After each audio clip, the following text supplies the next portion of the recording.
በረከቶቼ ብዬ መጠራቸው ልጆች ማን እንደሆነ ታውቃላችሁ? ማን ናቸው? እስኪ ንገሩኝ። በረከቶቼ ብዬ መጠራቸው ዲቻ ቦይስ እንዴት እንዳገኘዋቸው ታውቃላችሁ?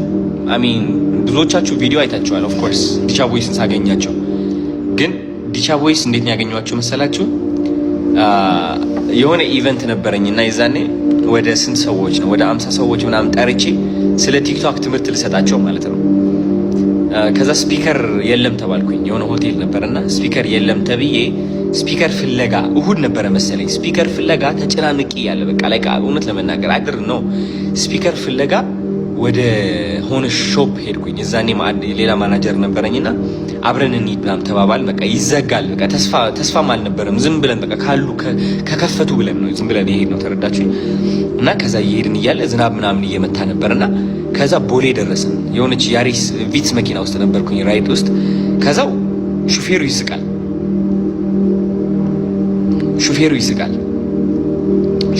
ለምንድን ነው የሚስቀው ምናምን ብዬ እሱን አየሁትና ከዛ ማናጀሬ መሳቅ ጀመረ።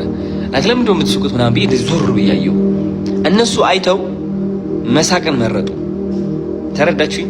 እውነቴን ነው የምላችሁ እንድታስተውሉ ብዬ ነው። መሳቅን መረጡ። እኔ አየሁ። በሰከንዶች ውስጥ ከእግዚአብሔር ጋር አወራሁ። በሰከንዶች ውስጥ እነዚህ ልጆች ናቸው አለኝ። ናቸው ለምን እንደሆነ አላውቅም። ናቸው አጭር እንትን እኮ ነው አጭር መልእክት ናቸው። ምንድን ናቸው? አየኋቸውና ብርታታቸው ተገነዘብኩ፣ ይውህናቸውን ተገነዘብኩ፣ ጥንካሬያቸውን ተገነዘብኩ፣ አስተሳሰባቸውን፣ የሥራ ፍላጎታቸውን አየሁ። በቃ መገንዘብ የሰጠኝ ፈጣሪ ነው። ተረዳችሁኝ? በእግዚአብሔር አይን ስላየኋቸውን እነዚህ ልጆች በቃ የታዩኝና እነሱን ሳይ ለካስ ራሴንም አየሁት። እነሱን ሳገኝ ለካስ ራሴንም አገኘሁት። እነሱን ስመርጥ ለካስ ራሴንም መረጥኩት። ሰው ከመኪናው አቆሙ ምናምን ብዬ ነው ዘልዬ የወረድኩት ከመኪናው እና በቃ የፈጠነ ቪዲዮ መቅረጽ ጀመርኩኝ። አይ ዶንት ኖ ዋይ ላይክ ሆነስትሊ ይህ ሁሉ ይመጣል ምናምን ብዬ አይደለም። ምክንያቱም ኤክስፒሪየንስ የለኝም። አይ ዶንት ኖ ይሄ ሰው ይወደዋል አይወደውም አይ ዶንት ኬር። አላማዬ ሀሳቤም እሱ አይደለም። ተረዳችሁ? እኔ ግን ሀሳቤ ምንድነው በቃ ውስጤን እየተከተልኩ ነው። በቃ ላይክ ደስ አለኝ። በቃ የሆነ ነገረኝ። በቃ ትክክል ነገር እያረክ ነው አለኝ። እቺ ትክክል ነገር የምትለዋ ምንድን ነች? እሷን ተከተልኳት።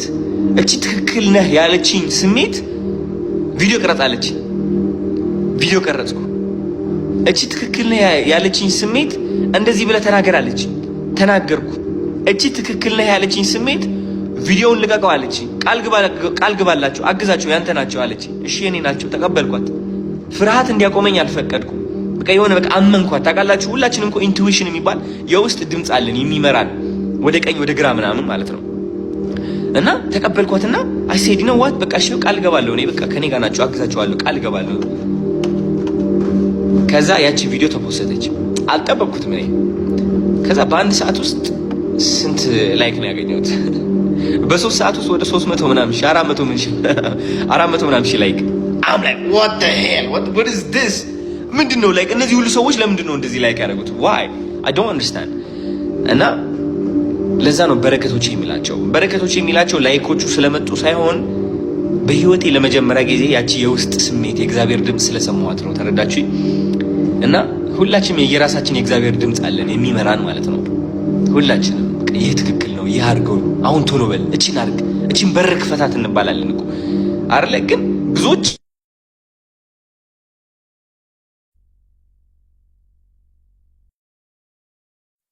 ሰምተን ቢዝነስ ከመጀመራችን በፊት እንቆማለን በፍርሃት ምክንያት።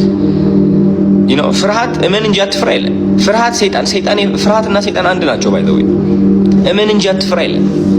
ቢዝነስ ያቺ ህይወታችን ለመቀየር የምትፈልገዋ ቢዝነስ ማለት ነው ለመጀመር እንፈልግና ውስጣችን ነግሮን ግን ከዛ ባይሳካልኝስ እንደዚህ በሆንስ ምናምን ወደ ኋላ ትመለሳለን። ያቺ ሶሻል ሚዲያ ቪዲዮ የሆነች ሐሳብ የነበረችን እሷን መልእክት እናገኛለን። ስሪያት አይ ግን አስባችሁታል? የዛኔ ቪትስ መኪና ውስጥ ሆኜ ዲቻ ቦይስ አይቻቸው ያ ሁሉ ነገር ለማድረግ ፈልጌ ግን ደግሞ ኦኬ ለምን ቃል እገባላችኋለሁ ባይዞ የዛኔ ቃል ስገባላቸው ኖሮ